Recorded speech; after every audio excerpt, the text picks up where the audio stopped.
अस्सलाम वालेकुम my YouTube family, welcome back to my channel. अगर आप मेरे चैनल पे न्यू हैं प्लीज़ मेरे चैनल को सब्सक्राइब करें, मेरी वीडियोस देखें और उनको लाइक करें। आइए चलते हैं आज की रेसिपी की तरफ। हमारी आज की रेसिपी है पोटैटो कटलेट्स। ये इतने आसान है बनाना और इनको आप फ्रीज़ भी कर सकते हैं। आप बच्चों को टिफ़िन में दे सकते हैं, आप अफ्तारी में बना सकते हैं क्योंकि रमज़ान आ रहा है। इसको आप चाय के साथ दे सकते हैं, जैसे मर्ज़ी आप इसको यूज़ कर सकते हैं। इसकी रेसिपी बहुत आसान है, बहुत इजी है और बहुत जल्दी बन जाते हैं। बस आपने करना ये है, मेरी वीडियो को शुरू से आखिर तक देखें, इसके सारे स्टेप्स फॉलो करें। अब हम चलते हैं अपने इंग्रेडिएंट्स की तरफ। सबसे पहली चीज़, मैंने आलू लिए हैं, 5 से 6 नॉर्मल साइज़ के आलू ले लिए थे। 1 पाव मैंने चिकन ले लिया है बोनलेस, आपके पास दूसरा है आप वो भी यूज़ कर सकते हैं। उसके बाद मैंने मटर लिया है हाफ़ कप। उसके बाद मैंने बंद गोभी ली है हाफ़ कप। एक मैंने नॉर्मल प्याज लेके उसको बारीक काट लिया था। धनिया ली है आधी गुट्ठी और हरी मिर्चें ली हैं 3 से 4 अदद। उसके बाद 1 टेबलस्पून मैंने सिरका लिया है, 1 टेबलस्पून ही मैंने सोया सॉस लिया है। स्पाइसेस में आपको 1 tablespoon salt, half tablespoon black pepper powder, half tablespoon गरम मसाला, हाफ़ टेबलस्पून साबुत ज़ीरा, हाफ़ टेबलस्पून ये रेड चिली पाउडर आपको चाहिए। जैसे कि आप देख सकते हैं मैंने बंद गोभी, हरा धनिया, मिर्चें और जो प्याज है उसको मैंने बारीक काटा हुआ है। इसको ज़्यादा मोटा नहीं काटना आपने, वरना ये अच्छे से अंदर कुक नहीं होते और फिर वो कच्चे अंदर फील होते हैं। उसके बाद आपने आलू, चिकन और मटर इन तीनों को बॉईल कर लेना है और ये देख सकते हैं मैंने इसको बॉईल कर लिया है। उसके बाद चिकन मैंने बोनलेस लिया था तो इसको हम लोगों ने बारीक इसके रेशे कर लेने हैं।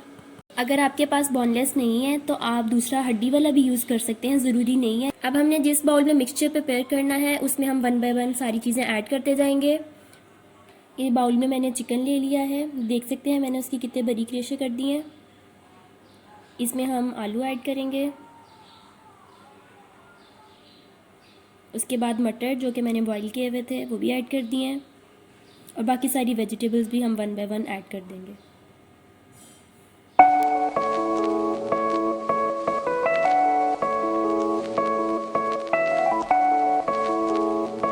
ये मैंने सारी चीज़ें इसमें ऐड कर दी हैं। कोशिश करें कि आप इसको हाथ से मैश करें, हाथ से ज़्यादा अच्छा मैश होता है।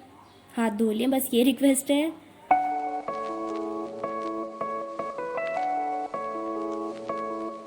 जितने अच्छे से आप ये सारी चीज़ें मैश करेंगे उतने अच्छे ही आपके कटलेट्स बनेंगे। ये देख सकते हैं मैंने सारी चीज़ें मैश कर ली हैं।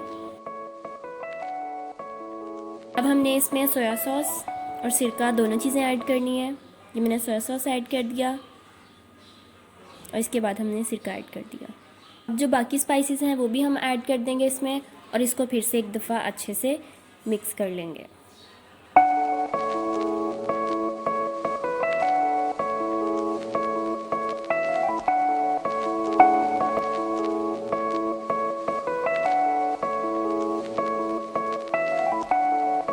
ये मिक्सचर सारा तैयार हो गया। अब हम इसके कटलेट्स बना लेंगे। आपकी मर्ज़ी है, आपने जो भी साइज़ रखना है। मैंने नॉर्मल सा साइज़ रखा है। इसकी कोटिंग के लिए मैंने एक एग लिया है और ब्रेड क्रम्स लिए हैं। एग में मैंने थोड़ा सा सॉल्ट ऐड कर दिया है, इसको अच्छे से मिक्स कर लें।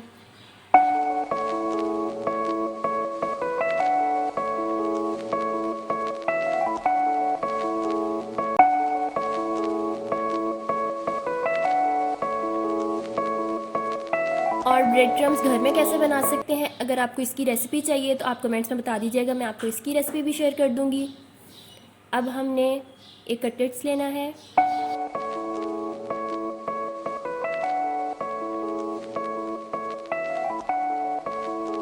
उसको हमने अंडे में डिप करना है। अंडे के बाद हम इसकी कोटिंग ब्रेड क्रम्स के साथ करेंगे। अगर आपको ज़्यादा क्रिस्पी पसंद है तो आप ये प्रोसीजर 2 दफ़ा कर सकते हैं, मतलब दोबारा से इसको आप अंडे में डिप करें, ब्रेड क्रम्स से इसकी कोटिंग करके इसको फ्राई कर लें। जब ऑयल अच्छे से गर्म हो जाए, धुएं से आपको आइडिया हो रहा होगा कि ऑयल गर्म हो चुका है, फिर आपने इसके अंदर कटलेट्स रखने हैं। एक एक करके जितने भी कटलेट्स एक टाइम में अंदर फ्राई हो सकते हैं वो आप अंदर रख दें। जब एक साइड कुक हो जाए फिर आप इसकी साइड जो है पलट दीजिएगा। हाँ जी जनाब, तो ये हो रहे हैं फ्राई। आप तब तक बैठ के क्या करेंगे, बैठे ही हैं, चैनल सब्सक्राइब कर दें, वीडियो लाइक कर दें। ये मीडियम फ्लेम पे फ्राई हो रहे हैं। अब आपने इनकी साइड्स हल्की हल्की सी चेंज करनी है।